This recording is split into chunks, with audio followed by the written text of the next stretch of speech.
The following program was paid for by the nonprofit Downtown Bentonville Incorporated.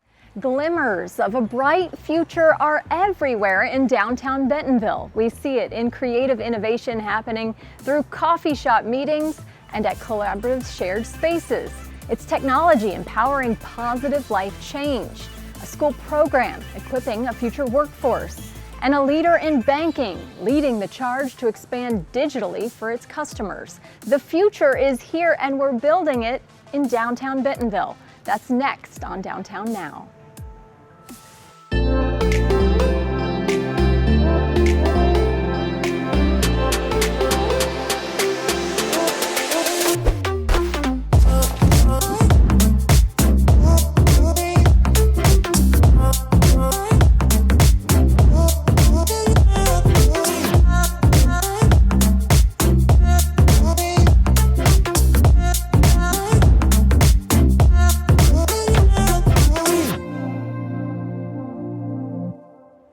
Saturday morning cartoons, NFTs, entry into the world of entertainment, intellectual property, and Bentonville. How do all of these things intersect? Well, Brooke Beerhouse spent the morning with our friend Joe Payne, the CEO of the Society of the Hourglass, to discuss how his company is building the future of entertainment right here in Northwest Arkansas. What we're trying to do is create this vehicle for community storytelling in ways that I think are going to set a precedent for how IP is created in the future. You know, one of the beautiful things about Web3 and part of what attracted me and our team to the space was just this ethos of doing things different and trying to kind of turn traditional industries on their head. And we've been really fortunate to find some partners and supporters along the way that really believe that too. Joe Payne is the CEO of the Society of the Hourglass, an interactive media company that is giving power and creativity back to its community by creating a film and television ecosystem like never before. The Society of the Hourglass is an NFT collection at its core, but really what we're doing is building an entertainment IP. So we've started with an NFT collection, but we're working on books and animated series, a lot of other fun stuff. What we're trying to do is create a vehicle for storytelling with community. So we've got a really engaged group of members in our community that are helping us build out the lore for the world. We've got a couple of studio partners out in LA that are helping us on the series. I've been teaming up with the Bentonville Film Foundation this year. When we think about what the future of this looks like, I think all of the language around NFTs and Web3 will start to go away and fade into the background. Really what it becomes about is like, what do these things let me as a consumer do and experience? And so for Society of the Hourglass, that's how we're thinking about it. You know, when I talk about community storytelling or creating an animated series with our community, it's less about trying to create a world where, you know, everyone involved is on a trajectory to go become a professional filmmaker. I mean, if someone does that, that's awesome, but that's not really the point. What we're really trying to do is just teach about how this process works. And, you know, that can be valuable from a lot of different perspectives, be it I've always been interested in this and wanted to know and break down a little bit of the mystery, and that's cool. Or maybe I'm learning how to be a more effective storyteller, because I think that is a skill set that regardless of your profession or career is really valuable to have. And so as we do things like host community writers rooms where our studio partners in LA are helping us craft the narrative, and you know, we're providing prompts for our community to respond to and vote on as holders of our NFTs, they get to be active participants in shaping what we're building in a way that's just really meaningful. And we're talking to people that have written for like shows that I grew up as a kid watching, and they're excited about this IP that's coming out of Northwest Arkansas and they want to write for it. Joe has been a dynamic force in the creative tech community for years. And with the Society of the Hourglass, he is creating opportunities and incentives for the region to become a film and television hub. I've been a Northwest Arkansas resident for a long time. Love Bentonville. This is definitely home. Anytime I have thought about what it looks like to engage in entrepreneurship, I've been an entrepreneur for a long time.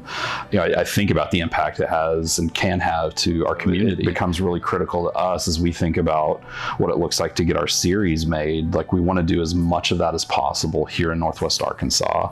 We're working with a couple of studios to try and figure out how we can get jobs, animation jobs here in Northwest Arkansas, talking to the university about what it looks like to augment some of their programming and potentially work towards master's level in film and education and entertainment. Based on our research, for what we've seen, there's not a master's level in film and entertainment between Austin and Chicago. So if we can figure out how to get something like that spun up here, we'd be plugging this massive hole in educational opportunities. So, I think that Northwest Arkansas in particular deserves to be on the map for that kind of thing and for that industry, and to support and be a part of that, I think is the kind of thing that will help show the rest of the country that Arkansas's got it. We've got it going on. Joe, I have a character. Awesome. I have number 1913. Oh, amazing. Yeah, that one's great. She is so cute, but I want to make sure that I can do her backstory. Yes. So can you tell me a little bit how to do that? But we've got a few resources for holders set up to do exactly what you're talking about. So we have our writer's room in Discord. So once you verify as a holder in our Discord, you'll get access to the writer's room. So this is where we just have all of our ongoing conversations about the Seek and Find book, the series, things we're working on. It's also where we have linked to our Notion hub, which we've set up as a resource for all of our holders. So in this handbook, we outline things like genre for the show.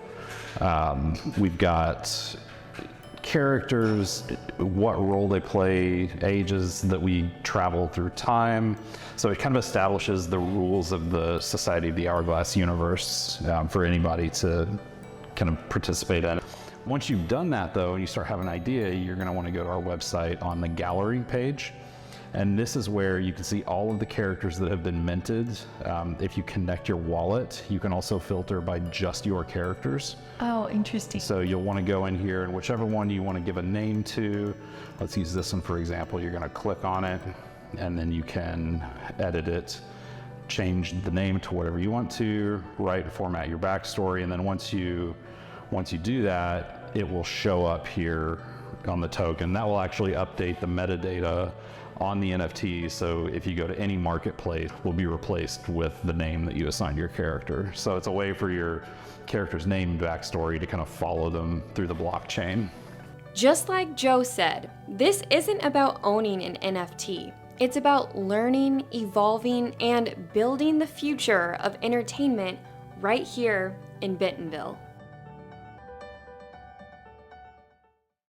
To learn more about Society of the Hourglass, check them out at societyofthehourglass.com. Chris Thompson moved to Bentonville to grow his startup in the heartland. The app called Sober Sidekick encourages others to build a future beyond the grip of addiction. Chris's mission of empathy and empowerment for those entering into sobriety stems from his own struggles with addiction and one powerful comeback story. I woke up on the sidewalk for around the fourth day in a row, and it was Thanksgiving Day. It was raining in California, which it never rains in California. And I woke up shaking and, in a panic, and just, this feeling of absolute demoralization, wondering how the hell I got here. On a rainy California morning, Chris Thompson woke up. I used to be a college student. I used to be a college athlete. I used to have all these dreams. Like, how did I end up on the street in LA with nowhere to go? It was Thanksgiving Day 2018, and on that wet LA sidewalk, Chris took a hard look at his life and made a decision. That day would be the first day of his comeback story. That's where a thought popped into my mind that I've heard said before, which is, it's not about whose fault any situation is. It's about whether or not you're going to take responsibility, because I spent so much of my life blaming circumstances, blaming others, blaming myself for my inability to stop drinking and my inability to stop these self-destructive behaviors. Self-destructive behaviors fueled by the grips of addiction that left Chris and others broken. You know, I've had the experience of calling 911, doing CPR and it working, and I've had the experience of calling 911, doing CPR and it not working, and it being too late. And the thing I've recognized, you know, for those friends that I've had along this journey who are no longer here, is they died because they thought they were alone. As day 1 turned into day 30, and then day 60, Chris began to overcome his addiction and turned his focus to helping others not feel so isolated. He built an app in his garage called Sober Sidekick to support those battling addiction by offering connection driven by an empathy algorithm. Immediately day 1, there weren't many users. We didn't have money to promote it. We didn't have many resources. We didn't have many users, but they were all supporting each other as a result of empathy algorithm. And that's when we knew this was something we're scaling. That's when we knew this was something, you know, to put all of our effort into. The app grew as thousands of users joined the platform, and Sober Sidekick began generating revenue through paid partnerships with treatment centers. Facilities paid a flat monthly rate to be promoted on the platform. It was very easy to generate that initial revenue. You know, we 10x'd our revenue in like 6 months. But what we found is that the only way to scale it would be to compromise our bottom line, which is the long-term success of our members. Sober Sidekick co-founders ended up walking away from that model because it meant the growth of their company was reliant on members' return to treatment. That meant our company would be forever tied to our members relapsing, or our members going to treatment multiple times. And for us, that just was not what we were in it for. Instead, they focused on building strategic partnerships with those who benefited from sustained recovery and health of Sober Sidekick members, like health insurers, employers, and veteran support organizations. Chris recently relocated to Bentonville to grow his startup in the heartland. The opportunity to form, you know, the right kinds of partnerships and connect with the right kind of people quickly and efficiently with less noise. It was just here. This is a town where I've noticed that, you know, people tend to do what they say they're going to do, and, you know, more often than not be who they say they are. And, you know, recognize the fact that the area has recognized the need for, you know, holistic health and impact-driven focuses. It just led to so much opportunity cost and FOMO in my mind, where it was just like, how can we not move here? And as the startup continues to grow, Chris and his team witness more users breaking the cycle of addiction and encouraging others to do the same through Sober Sidekick. And that's the amazing part about these comeback stories that are happening in real time within our community, is they have a dramatic butterfly effect. It's more kids growing up with a mom. It's more people completing their degrees and going on to what they intend to be. You know, it's just more people living life and experiencing life on life's terms. And you know, that's our goal, that's our mission. To learn more about Chris, his business partners, or their startup Sober Sidekick, head to sobersidekick.com, and the app is available in the App Store and on Google Play. Up next, we'll bring you behind the scenes at Bentonville School's Ignite program and show you how it's equipping students for an innovation economy.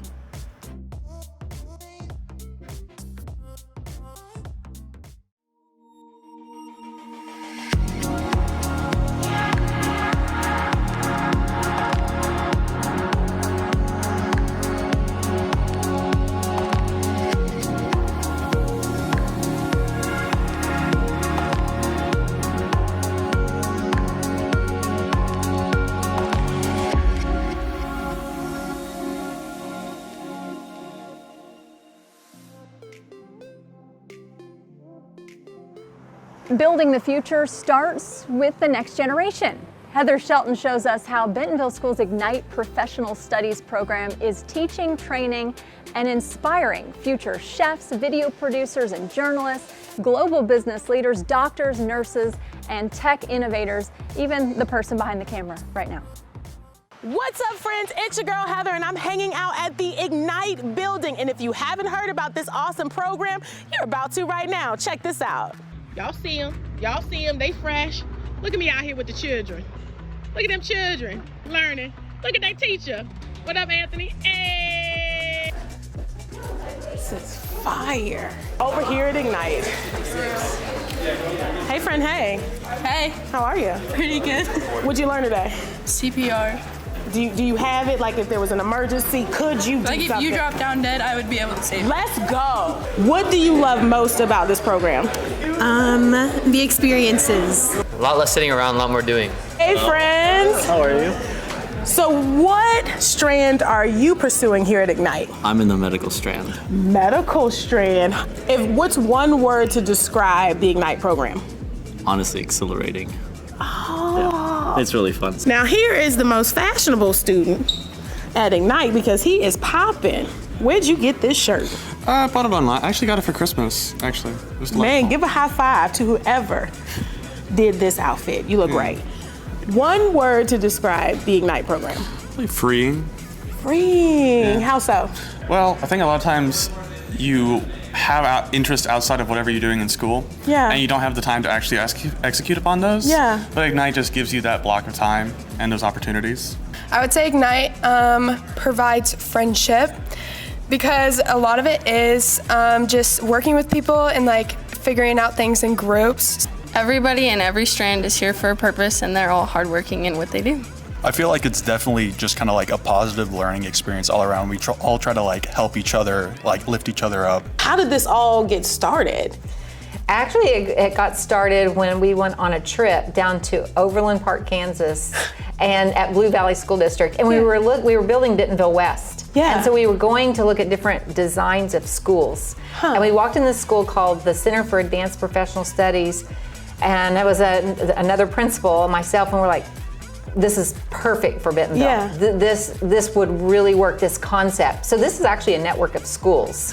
Whoa. That have the same type of model. This community sets this whole concept apart. You cannot do this in four walls and never get outside of them. Yeah. So if it wasn't for the community, it's not possible.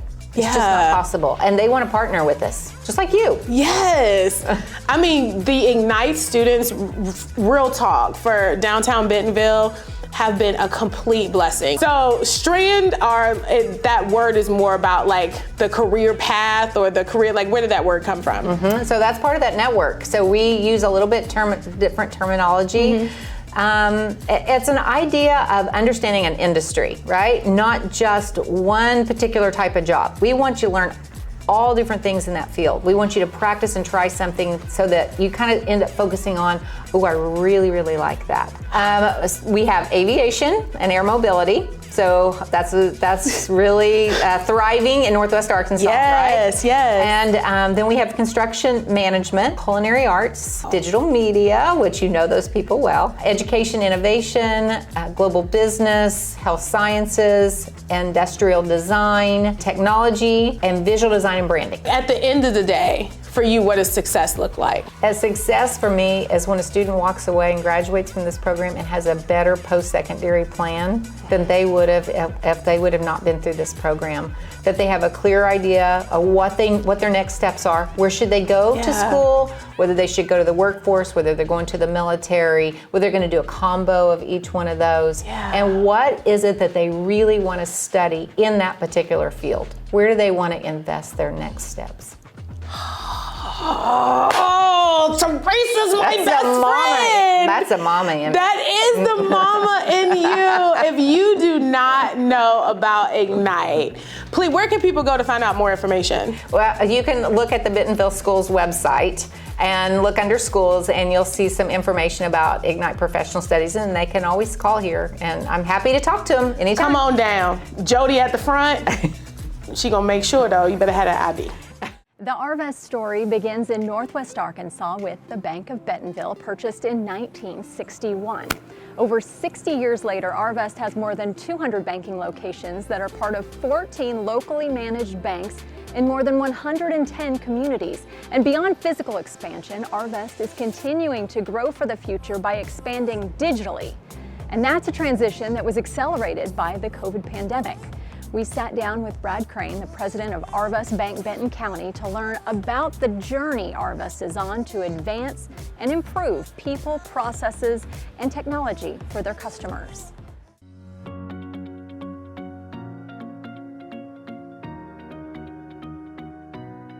We're here at the Downtown Bentonville branch of Arvest Bank. Yes, ma'am. This has been here for a long time. I remember coming in as a kid. I already smell popcorn, so I know it's Friday. It is Friday. It's the cornerstone of Bentonville, really. I mean, we really think that Arvest is a cornerstone to downtown, and we love being here on the square. It's an essential part to the community, really. And I want to talk a little bit about the history of Arvest, because it was established in 1961, but it's had phases of growth. Speak a little bit about that, and then we'll talk about the future. Absolutely, yeah. No, it has an amazing past. Started in 1961, really absolutely focused on being a community bank. And Sam Walton made sure that this bank stayed here when he acquired a controlling stake in August of 1961. $3.5 million bank at that point in time, a $26.6 billion bank now here in 2022. The evolution through that time has been growth of households to over 100,000 households across the bank group. We cover a 4-state region now, but really absolutely continue to stay focused on what was true then, which is our commitment to our communities, focus on our excellence in customer service and our associates. And what was true then still lasts to this day. And a commitment to customers. You are going through a phase of growth, and I want to quote your director of technology saying this is a once in several decades kind of transformation. So there was a catalyst for that growth around 18 months ago, and now there's this digital transformation coming. Yeah, I think what we saw, and I think what many financial services organizations saw across the country was, customer preferences and patterns were changing to a little bit more of a digital nature. And while that's not unique to financial services, it wasn't something that we had dealt with at the amplification that we had, particularly due to COVID, really. That really began to drive, probably moved us forward 5 to 7 years in the transformation journey. And so we began to see our customer preferences changing, and we knew that we had to invest in this digital transformation going forward, evolving our products, our service set, but making sure we stayed true to our core focus of customer service excellence. It's really interesting because COVID hit all of us, and we all obviously didn't see it coming, and then had to make very quick adjustments. What did you learn during that short term, and then what have you learned long term that you'll adjust? For a bank, when we had to make the decision to close our doors and do everything through our drive-thrus, that was a very drastic decision. But it also helped us become more creative than maybe we'd ever been in the past. We turned to our associates and we turned to our customers and said, how can we continue to serve you in the way that you need? And it really pushed folks forward in terms of using the digital tools that we had been building, but really helped us to pause and say, what do we need to advance? How can we continue to evolve those tools to make sure that we're meeting the needs? Because they still had financial service needs. They still needed to be able to open accounts. They still needed to be access their funds. They still needed loans. They still wanted to buy homes. And none of those things stopped. So we had to make sure that our technology focus continued, and it really pushed us forward from asking, what can we do better? And we actually turned our transformation on its side a little bit. We really began focusing on the customer experience. We always had talked about customer service excellence, but we began asking and really having conversations with customers through our customer experience team saying, what do you need now? And what can we build to help you in your financial journey? What'd they tell you? So the immediate real-time access to information. I mean, which shouldn't surprise us. We want that everywhere. We want that. My phone's like 3 feet away. And That's exactly. I mean, you have it. You have the pings that come up and tell you what's going on in the news, or how we changed in the hospitality sector or the service sector, the food service industry. They all adapted, but they want that real-time information. And so when we started thinking about that, that meant we had to evolve some of our processes too. It wasn't just our digital tools, but the process of how we make movement on payments, or how we process a loan from start to finish. But this real-time information means that we've got to be better with our data. So that meant an overhaul of our data set. It meant that we also needed to look at moving to the cloud, because we wanted to go to a next generation core, which we have now hired our partner, a Thought Machine, for our next generation core, and that will be cloud-based. And that then sets us forward to real-time information to you, make a deposit, be able to see that almost instantaneously. And you don't always have to come into a bank anymore to do a lot of these things. So we're going to go on a little trip to see an ATM live teller. Tell us how that evolved and came to be, and what we can expect to see when we check it out. Yeah, so we'll see this ATM with live teller, which is a great tool for customers to be able to access at many points in various communities, definitely here in the Northwest Arkansas area for sure, but allow them the convenience, but still have a high focused customer service touch. And that's what we want to continue to be, a community bank, Dana. We want to continue to deliver against the expectations that our founders set for us. So that high touch aspect is extremely important to us. This ATM with live teller is a way to do that. So we're gonna grab our popcorn, because it is Friday, and we're gonna go for a little walk in downtown Bentonville and have a little more of a conversation. Perfect. All right, Look forward to it.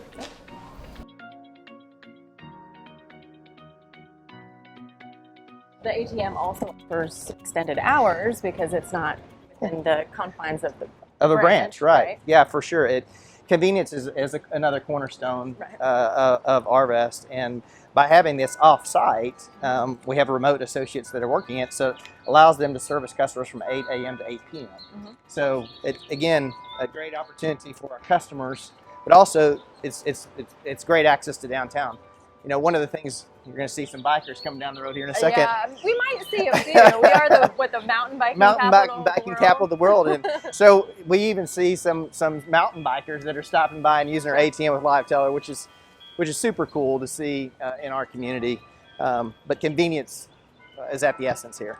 You kind of do have to cater to a little bit of everyone, because we're on foot, we're on bikes, I see those one-wheelers. Like, this ATM could cater to everyone downtown. You grew up here, Dana. You've seen the change. I've been here for most of my life as well. And the activity that we see in our communities, and particularly here in downtown Bentonville, is awesome. So we've got to be able to serve all their needs. And this ATM with live teller does give us that opportunity.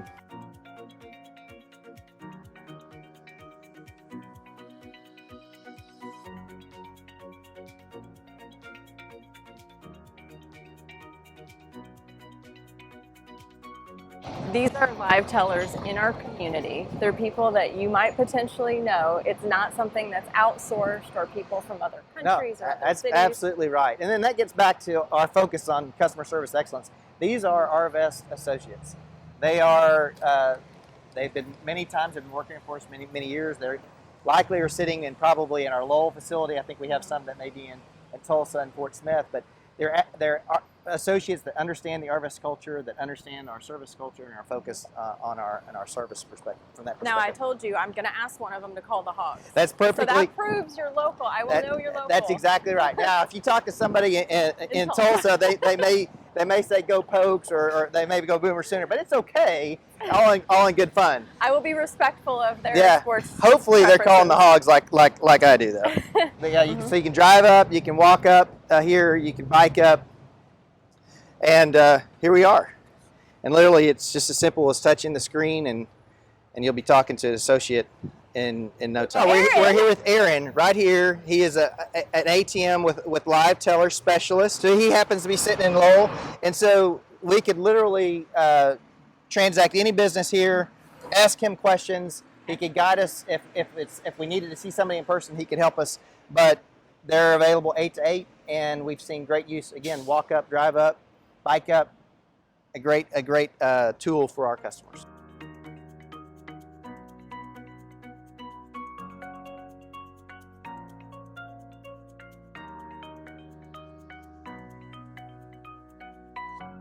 Arvest Bank, member FDIC, and equal housing lender. Learn more about Arvest at arvest.com. You can find a list of their ATMs with live tellers on their websites. And of course, you can always find Arvest right down on the Bentonville Square. Thanks for watching. That's it for us this week, and we will see you next time.